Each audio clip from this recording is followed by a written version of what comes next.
வணக்கம்.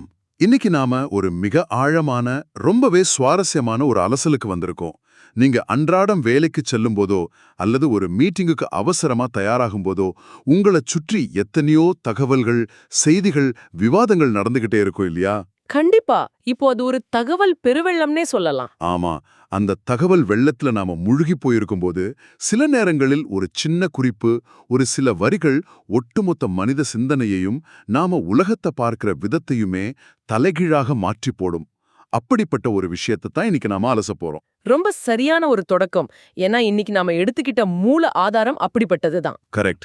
நம்ம கையில இருக்கிற மூல ஆதாரம் ஞானச்சரியை 11 அப்படிங்கிற தலைப்புல இருக்கிற வெறும் ஒரு 8 வரி கவிதை தான். ஆனா இந்த 8 வரிகளுக்குள்ள மனிதகுலம் முழுமைக்குமான ஒரு பெரிய தத்துவ வரைபடமே இருக்கு. உண்மைதான். வெறும் 8 வரிகள்ல இவ்ளோ பெரிய விஷயமா? நீங்க ஆச்சரியப்படலாம். ஆமா. அதனால அந்த மூல ஆதாரத்துக்கு போறதுக்கு முன்னாடி இந்த தலைப்ப பத்தி நாம கொஞ்சம் புரிஞ்சுக்கணும்னு நினைக்கிறேன். அதாவது ஞானசரியை அப்படிங்கிற வார்த்தையே ரொம்ப ஆழமானதா இருக்கு. இதோட பின்னணி என்ன? அந்த தலைப்பிலேயே ஒரு பெரிய விளக்கம் ஒழிஞ்சிருக்கு. இப்போ ஞானம் அப்படின்னா தெளிவான அறிவு அல்லது இறுதி உண்மை அப்படின்னு வச்சுக்கலாம். Okay, final truth. ஆமா. அடுத்து சரியை அப்படின்னா ஒழுக்கம், பயிற்சி அல்லது அந்த அறிவை எப்படி நாம நடைமுறைப்படுத்துறோம் அப்படிங்கிற விதம். அப்போ ஒரு உயர்ந்த தத்துவத்தை வெறும் ஏட்டுச் சுரைக்காயா பார்க்காம, அத வாழ்க்கையில எப்படி ஒரு பாதையா மாற்றுவது அப்படிங்கிறது தான் இதோட மைய கருத்தா? மிகச்சரியா சொன்னீங்க. இது ஏதோ ஒரு குறிப்பிட்ட மதத்தை சார்ந்தவர்களுக்கானதோ அல்லது காட்டுக்குள்ள போய் தியானத்துல இருப்பவர்களுக்கானதோ மட்டும் கிடையாது. அது ரொம்ப முக்கியம். சித்தாந்தத்தையும் நம் மீது திணிக்கல. ஒரு நடுநிலையான பார்வையில மனிதர்களை ஒன்றிணைக்க முயற்சி செஞ்சிருக்கார் அப்படிங்கறத நம்ம மனசுல வச்சுக்கணும். ரொம்ப தெளிவான விளக்கம். தத்துவத்தை எப்படி நடைமுறைப்படுத்துவது அப்படிங்கிற கோணத்துல இது பார்க்கும்போது இன்னும் ஆர்வமா இருக்கு. சரி, முதல்ல அந்த மூல ஆதாரத்தின் வரிகளை நான் வாசிக்கிறேன், கேளுங்க. கண்டிப்பா சொல்லுங்க. அடைந்திடுமின் உலகீர் இங்கு இது தருணம் கண்டீர் அருட்சோதி பெரும்பதியன் அப்பன் வருதருணம் கடைந்ததனை திருவமுதம் கழித்தருத்தி எனக்கே காணாத காட்சியெல்லாம் காட்டுகின்ற தருணம். ம் இடைந்தொரு சார் அலையாதீர் சுகமெனைப் போல் பெறுவீர் யான்மேறு நீர்வேறு என்றெண்ணுகிலேன் உரைத்தேன் உடைந்த சமயக்குழினின் எழுந்தினர்மின் அழியா ஒரு நெறியாம் சன்மார்க்க திருநெறி பெற்று வந்தே. அற்புதமான வரிகள். ஆமா, இத வாசிக்கும் போதே ஒரு அதிர்வு தெரியுது. இத நாம கொஞ்சம் விரிவா பிரிச்சு பார்க்கலாம். வரிய படிக்கும் போதே ஒரு விஷயம் ரொம்ப வெளிப்படையா தெரியுது. அடைந்திடுமின் உலகீர் இது தருணம் கண்டீர். அதாவது உலகத்தாரே வாருங்கள், இதுதான் தருணம்னு கூப்பிடுறார். கரெக்ட். ஒரு பெரிய அவசரம் அந்த வரியில இருக்கு.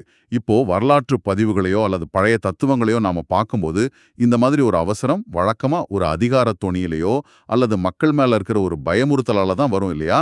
ஆமா, இத செய்யலன்னா பாவம் வந்துடும் அப்படிங்கிற மாதிரி. அதுதான். ஆனா இங்க இருக்கிற அவசரம் அந்த மாதிரி ஒரு அதிகார துணியா எனக்கு தெரியல. இது வேற ஏதோ ஒரு உளவியல் பின்னணியிலிருந்து வர்ற மாதிரி தோணுது. நீங்க என்ன நினைக்கிறீங்க? இதுல ரொம்ப சுவாரஸ்யமான விஷயம் என்னன்னா, நீங்க சொன்ன மாதிரி இது கண்டிப்பா ஒரு அதிகாரத்தின் வெளிப்பாடோ ஒரு கடுமையான கட்டளையோ கிடையாது. அப்போ இதை எப்படி புரிஞ்சுக்கிறது? இத மனித உளவியலோட இணைத்து பார்த்தா ரொம்ப எளிதா புரியும். ஒரு மனிதன் பல காலமா தேடிக்கிட்டு இருக்கான். திடீர்னு அவனுக்கு ஒரு மிகப்பெரிய உண்மை அல்லது ஒரு மிகப்பெரிய பேரானந்தம் கிடைக்குதுன்னு வச்சுப்போம். ம். அறிவியல் ரீதியாக ஒரு மாபெரும் கண்டுபிடிப்பை செய்த விஞ்ஞானியா கூட அவர் இருக்கலாம். அந்த தருணத்துல மனித மூளை எப்படி செயல்படும்? கண்டிப்பா அத உடனே யார்கிட்டயாவது சொல்லணும்னு துடிக்கும். சரியா சொன்னீங்க. அந்த தனித்துவமான இன்பத்த, அந்த தெளிவ தனக்குள்ளேயே வச்சுக்கணும்னு சுயநலமா எந்த மனித மனமும் யோசிக்காது. இந்த பிரம்மாண்டத்தை எல்லாரும் பார்க்கணுமே, எல்லாரும் அனுபவிக்கணுமே அப்படிங்கிற ஒரு பேரார்வம், ஒரு ஓவர்வெல்மிங் ஈகர்னஸ் உணர்வுபூர்வமா வெடிக்கும். வாவ், அந்த பேரார்வத்தின் வெளிப்பாடு தான் இந்த அவசரம்னு சொல்றீங்க. ஆமா, தனக்கு கிடைத்த ஒரு மகத்தான தத்துவ விடுதலைய எந்தவித ஒளிவு மறைவும் இன்றி ஒட்டுமொத்த உலகத்துடனும் பகிர்ந்து கொள்ள துடிக்கும் ஒரு சக மனிதனின் குரல் தான் இது. அதனாலதான் அந்த வரியிலே ஒரு நேர்மறையான உற்சாகமான வேகம் இருக்கு. அந்த பேரார்வம் ரொம்ப இயல்பானது தான். நம்ம வாழ்க்கையில நாம ஒரு நல்ல புத்தகத்தை படிச்சாலோ ஒரு புதிய விஷயத்தை கத்துக்கிட்டாலோ அத பத்தி உடனே மத்தவங்களுக்கு சொல்லணும்னு நினைக்கிற அதே அடிப்படை மனித இயல்பு தான் இது. கச்சிதமா சொன்னீங்க. ஆனா அவர் அப்படி என்ன பெரிய விஷயத்தை கண்டுபிடிச்சார், எதை பகிர்ந்து கொள்ள இவ்ளோ அவசரப்படுறார் அப்படிங்கிற கேள்வி அடுத்த வரியிலே வருது. அருட்சோதி பெரும் பதியன அப்பன் வரு தருணம் அப்படிங்கிற வரி. அதேதான். இந்த இடத்துல அவர் அருட்சோதி மற்றும் அப்பன் அப்படிங்கிற 2 வார்த்தைகளை பயன்படுத்துறார். இறைவனையோ அல்லது அந்த இறுதி உண்மையையோ ஒரு குறிப்பிட்ட மனித உருவமாகவோ சிலையாகவோ பார்க்காம அருள் ஒளி அப்படின்னு ஒரு உருவமற்ற நிலைக்கு மாற்றுவது தத்துவ ரீதியா ஒரு மிகப்பெரிய பாய்ச்சல் அப்படின்னு எனக்கு தோணுது. அது ஒரு மாபெரும் பாய்ச்சல் தான். இது வழக்கமான கட்டமைப்புகளை உடைக்கிற மாதிரி இல்லையா? மிகச்சரியா கவனிச்சிருக்கீங்க. இது தத்துவத்துல ஒரு மிகப்பெரிய அறிவுசார் மாற்றம்னு சொல்லலாம். ஒரு எபிஸ்டமோலாஜிக்கல் ஷிஃப்ட். ஒளிய ஒரு குறியீடா பயன்படுத்துவது ரொம்ப நுட்பமான ஒரு விஷயம். எப்படி நுட்பமானதுன்னு கொஞ்சம் விளக்க முடியுமா? இப்போ மனிதர்கள் உருவாக்கிய எந்த ஒரு குறிப்பிட்ட உருவமாகவோ அல்லது அடையாளமாகவோ இறைவனை சுருக்கிவிட்டா அது சில குறிப்பிட்ட குழுக்களுக்கு மட்டுமே சொந்தமானது அப்படிங்கிற ஒரு வரையறை வந்துரும் இல்லையா? ஆமா, இது எங்க சாமி அது உங்க சாமின்னு பிரிவினை வந்துரும். கரெக்ட். ஒரு குறிப்பிட்ட இடத்தில இறைவன் இருக்கிறான், அவனை நெருங்குவதற்கு சில இடைத்தரவர்கள் தேவை அப்படிங்கிற நிலை உருவாகிடும். ஆனால் ஒளி அப்படிங்கிறது எந்த ஒரு எல்லைக்குள்ளும் அடங்காதது. ஆமா, ஒளியை பிடிச்சு வைக்க முடியாது. ஒளி எந்த பாகுபாடும் காட்டாது. அது ஒரு மாளிகையையும் ஒளிரச் செய்யும், ஒரு சின்ன குடிசையையும் ஒளிரச் செய்யும். அந்த அருளும் கருணையும் ஒளியைப் போல அனைவருக்கும் பொதுவானது அப்படிங்கறத அருட்சோதி என்ற ஒற்றை வார்த்தையில அவர் பதிவு செய்திருக்கிறார். ரொம்ப அழகான விளக்கம். ஆனா அதே வரியில அப்பன் அப்படிங்கிற வார்த்தையும் வருதே. அதுதான் இதில் இருக்கிற முரண்நகை மற்றும் அழகு. அந்த ஒளி ஏதோ நம்மால் நெருங்க முடியாத ரொம்ப தூரத்துல இருக்கிற ஒரு சூனியமான விஷயம் கிடையாது என்பதை உணர்த்தவே அப்பன் என்ற வார்த்தையை பயன்படுத்துகிறார். ஓ, அதாவது ஒரு தந்தைக்கும் பிள்ளைக்குமான அந்த நெருக்கமான உறவு. ஆமா, அந்த நெருக்கமான தனிப்பட்ட உறவை உருவமற்ற ஒரு பேரொளியோடு இணைப்பது ஆன்மீகத்தையும் தத்துவத்தையும் ரொம்பவே ஜனநாயகப்படுத்துகிற ஒரு செயல். டெமோக்ரட்டைசிங் சொல்லுவோமே, அதுதான். எந்த ஒரு இடைத்தரகரும் இல்லாமல், அச்சம் இல்லாமல் அந்த இறுதி உண்மையை ஒரு ஒளியாக அணுகுவது உண்மையிலே ஒரு சுதந்திரமான சிந்தனை தான். இங்கதான் விஷயம் ரொம்பவே சுவாரஸ்யமா மாறுது. அடுத்த வரிகள்ல அவர் இன்னும் ஆழமா போறாரு. ஆமா, அடுத்த 2 வரிகளை பாருங்க. கடைந்ததனி திருவமுதம் களித்தருத்தி எனக்கு காணாத காட்சியெல்லாம் காட்டுகின்ற தருணம். இந்த இடத்துல கடைந்த அப்படிங்கிற வார்த்தை ரொம்ப காலமா வடிகட்டப்பட்ட அல்லது பல விசாரணைகளுக்கு பிறகு தெளிந்த ஒரு விஷயத்தை குறிக்கிற மாதிரி இருக்கு. ஒரு காய்ச்சி வடிகட்டிய ஞானம்னு சொல்லலாம். Distilled wisdom. அதுதான். பல தப்பெண்ணங்களையும் சார்புகளையும் நீக்கிவிட்டு ஒரு தூய்மையான அறிவை அவர் பெறுவதை இது உணர்த்துது. அப்படிப்பட்ட ஒரு தெளிவான அறிவு உள்ள போகும்போது காணாத காட்சி தெரியுதுன்னு சொல்றார். ஆமா, அவர் பார்வை விரியுது. இது ஏதோ மேஜிக் காட்சிகள் இல்ல. நம்முடைய பார்வை விரிவடைந்து யதார்த்தத்தை முற்றிலும் புதிய கோணத்தில் பார்க்கும் ஒரு மிகப்பெரிய அறிவாற்றல் விழிப்புணர்வு அப்படின்னு நான் புரிஞ்சுக்கிறேன். ஒரு காக்னேட்டிவ் ஷிஃப்ட். இது சரியா? 100க்கு 100 சரி. நீங்கள் சொன்ன அந்த காட்சி வடிகட்டிய ஞானம் அப்படிங்கிற வார்த்தை ரொம்ப பொருத்தமானது. ஏன்னா மனிதர்களாகிய நாம் பலவிதமான சமூக கலாச்சார பின்னணிகளிலிருந்து வருகிறோம். ஆமா, நமக்குள்ள நிறைய முன்முடிவுகள் இருக்கும். நமக்குள் எத்தனையோ ஆழமான நம்பிக்கைகள், சார்புகள், அதாவது பயாசஸ் மற்றும் தப்பெண்ணங்கள் இருக்கும். அதுதான் நாம உலகத்தை பார்க்கும் லென்ஸாக செயல்படுகிறது. அந்த லென்ஸ் வழியா பார்க்கும்போது உலகம் நமக்கு தப்பாதான் தெரியும். கரெக்ட். அந்த லென்ஸை எப்படி சுத்தப்படுத்துவது? தொடர்ந்து கேள்விகள் கேட்பதன் மூலமும் தேடலின் மூலமும் தான். அப்படி தொடர்ந்து சிந்தித்து கடைந்தெடுக்கப்பட்ட அந்த தெரிவான உண்மைதான் அவர் குறிப்பிடும் திருவமுதம். ஓ, அப்போ அந்த அமுதத்தை குடிக்கும்போது பார்வை மாறுது. ஆமா, அந்த தூய தத்துவத்தை உள்வாங்கும்போது மனித மனம் இதுவரை பழகி போன குறுகிய வட்டங்களை விட்டு வெளியேறுகிறது. அப்படி வெளியேறும்போது இந்த சமூகம் எப்படி பிரிக்கப்பட்டிருக்கிறது, மனிதர்கள் எப்படி தேவையற்ற விஷயங்களுக்காக போராடுகிறார்கள், இயற்கையோடு மனிதன் எப்படி ஒன்றிணைந்திருக்கிறான் என்பது போன்ற இதுவரை அவர் காணாத காட்சிகள் அவருக்கு புலப்படுகிறது. புதிய புரிதல்கள் கிடைக்குது. கண்டிப்பா. இது அடிப்படையில் ஒரு மனிதனின் பரிணாம வளர்ச்சி, ஒரு எவல்யூஷன். அந்த புதிய புரிதலின் வெளிப்பாடு தான் அடுத்த வரியில மிக அழுத்தமாக பதிவாயிருக்குன்னு நினைக்கிறேன். எந்த வரிய சொல்றீங்க? இடைந்தொருசார் அளையாதீர் சுகமெனைப் போல் பெறுவீர் யான் வேறு நீர்வேறென் ரெண்ணுகிலேன் உரைத்தேன். இந்த மூல ஆதாரத்திலேயே என்னை ரொம்பவும் சிந்திக்க வைத்த ஒரு ஆழமான வரி இதுதான். ஆமா, இது ரொம்ப பவர்ஃபுல்லான வரி. நீங்கள் முன்னாடி சொன்ன அந்த அறிவாற்றல் விழிப்புணர்வு ஏற்படும்போது நானும் நீங்களும் வேறல்ல அப்படிங்கிற ஒரு முடிவுக்கு அவர் வர்றது ரொம்ப தர்க்க ரீதியான ஒரு விஷயமா பாடுது. அதாவது ரொம்ப லாஜிக்கலா இருக்கு. இப்படி அப்படி சொல்றீங்க? வரலாற்று ரீதியா பார்த்தோம்னா பெரும்பாலும் ஒரு குருவுக்கும் சீடனுக்கும் அல்லது உயர்ந்த நிலையில் இருப்பவர்களுக்கும் சாதாரண மக்களுக்கும் இடையில ஒரு பெரிய படிநிலை இருக்கும், ஒரு ஹையரார்கி. நான் உயரத்தில் இருக்கிறேன், நீ கீழே இருக்கிறாய் அப்படிங்கிற அந்த சுவர் எப்போதுமே இருக்கும். ஆமா, ஒரு டிஸ்டன்ஸ் மெயின்டைன் பண்ணுவாங்க. ஆனா இங்க அந்த சுவரை அவர் அடியோட தகர்க்கிறார். இது எளிய மனிதர்களுக்கும் அந்த உயர்ந்த தத்துவத்துக்கும் இடையிலான இடைவெளியை முற்றிலுமாக நீக்குவது போல இருக்கிறதே. இத ஒரு பரந்த கண்ணோட்டத்தில் இணைத்து பார்த்தால் இந்த வரிகளின் சமூக மற்றும் தத்துவம் முக்கியத்துவம் எந்த அளவுக்கு பெரியது என்பது உங்களுக்கு விளங்கும். இந்த தருணத்தில் அவர் ஒரு மாபெரும் சமத்துவத்தை முன்னிறுத்துகிறார். Universal equality. சமத்துவம் ரொம்ப முக்கியமான வார்த்தை. அதிகார மையங்கள் எப்போதும் பிரிவினையைத்தான் நம்பியிருக்கும். ஆனால் அந்த அருட்சோதியை உணர்ந்த ஒருவருக்கு சக மனிதனுக்குள் இருக்கும் உயிரும் தனக்குள் இருக்கும் உயிரும் அடிப்படையில் ஒன்றே அப்படிங்கிற அந்த உலகளாவிய ஒருமைப்பாடு தெளிவாக புரிந்துவிடும். அந்த அத்வைத்த நிலைன்னு சொல்வாங்களே, அதுவா? அதேதான். நான் வேறு நீர் வேறு என்று நான் எண்ணவே இல்லை என்றவர் சொல்வது பச்சாதாபத்தின் உச்சகட்டம், ஒரு எம்பதியோட பீக்.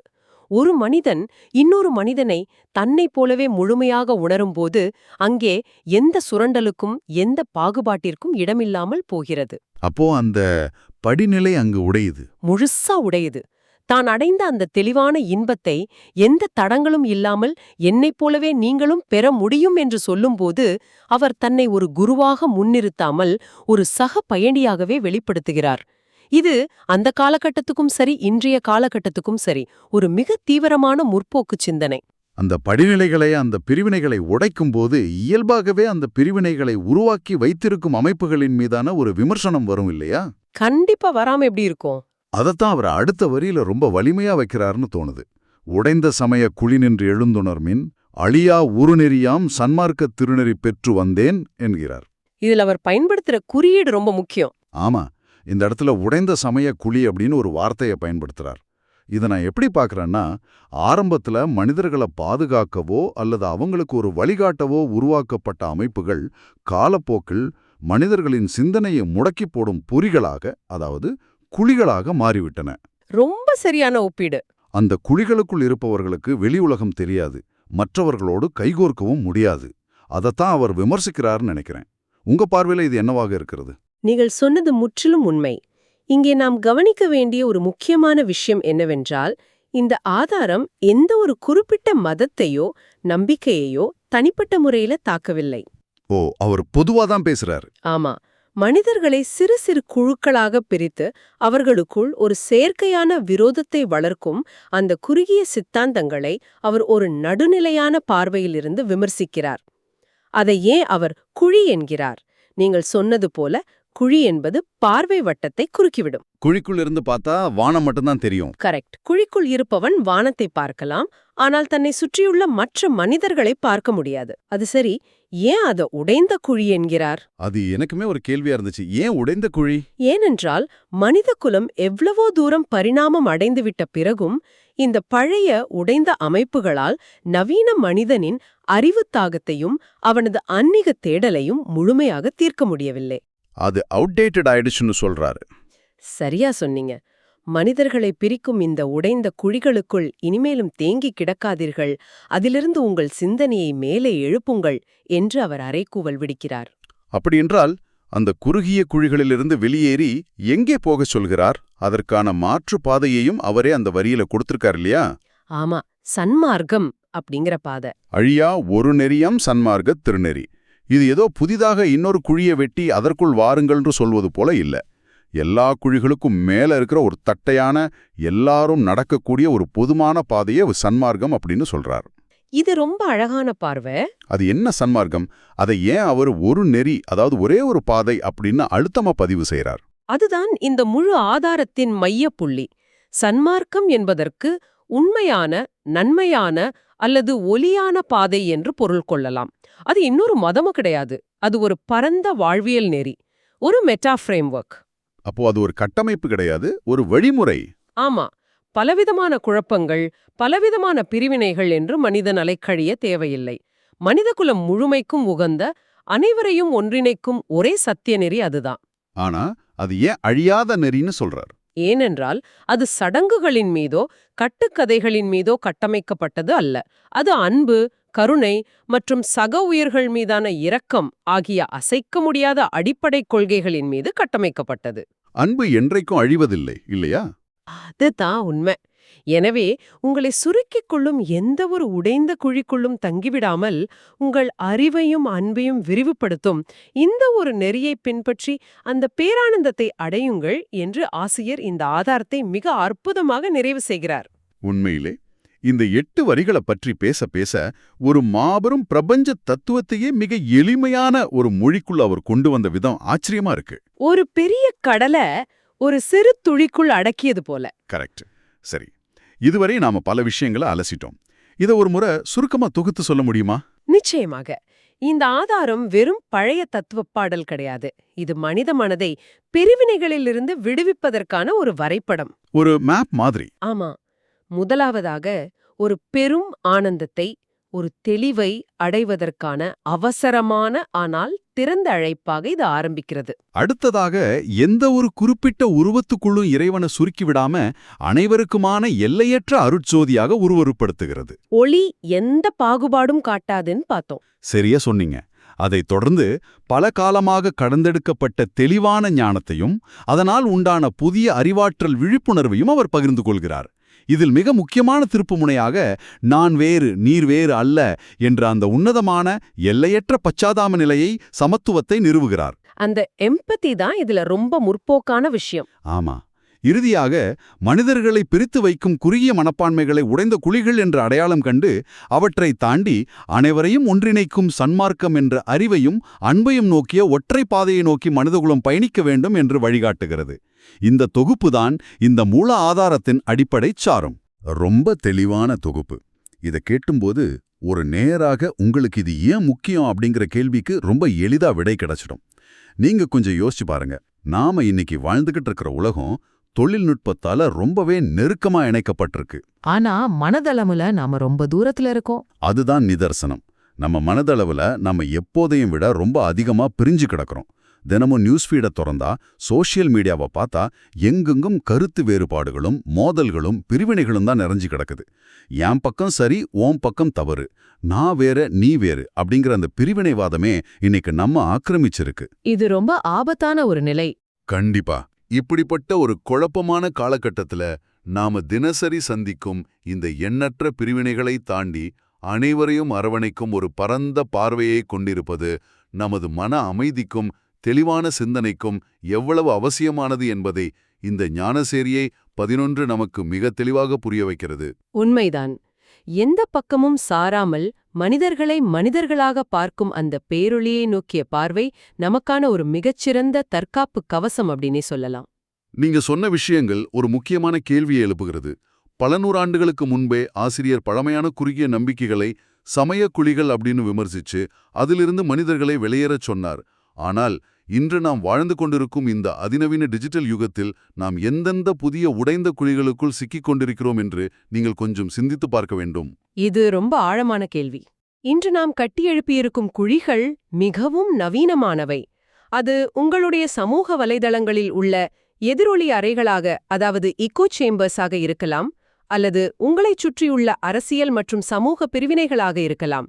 அந்த நவீன குழிகளுக்குள் பாதுகாப்பாக இருப்பதாக நினைத்துக்கொண்டு என் சித்தாந்தமே உயர்ந்தது, நான் வேறு நீ வேறு என நாம் மீண்டும் மீண்டும் பிரிந்து கிடக்கிறோமா? அப்படி இருந்தா நாம இன்னும் அந்த குழியில தான் இருக்கோம்னு அர்த்தம். ஆமா. அப்படி இருந்தால் அந்த நவீன குழிகளிலிருந்து வெளியேறி நாம் அனைவரும் ஒன்றே என்ற அந்த அழியாத ஒளியை நோக்கி, அந்த சன்மார்க்கத்தை நோக்கி நாளை நம் முதல் அடியை எப்படி எடுத்து வைக்கப் போகிறோம்? இந்த கேள்வியை நேர்களாகிய உங்களின் சொந்த தேடலுக்கே விட்டுவிடுகிறோம். அந்த முதலடியை எடுத்து வைப்பதுதான் இந்த ஆழ்ந்த அலசலின் உண்மையான வெற்றியாக இருக்கும். நவீன குழிகளிலிருந்து வெளியேறும் அந்த தேடலை நீங்கள் இன்றே தொடங்குங்கள் என்று கேட்டுக்கொள்கிறோம். இந்த உரையாடல் உங்களுக்கு ஒரு புதிய வெளிச்சத்தை கொடுத்திருக்கும் என்று நம்புகிறேன். உங்கள் நேரத்திற்கும் எங்களோடு இணைந்து சிந்தித்ததற்கும் மிக்க நன்றி. மீண்டும் இதுபோல இன்னொரு செறிவான சிந்தனையைத் தூண்டும் அலசலோடு உங்களை சந்திக்கிறோம்.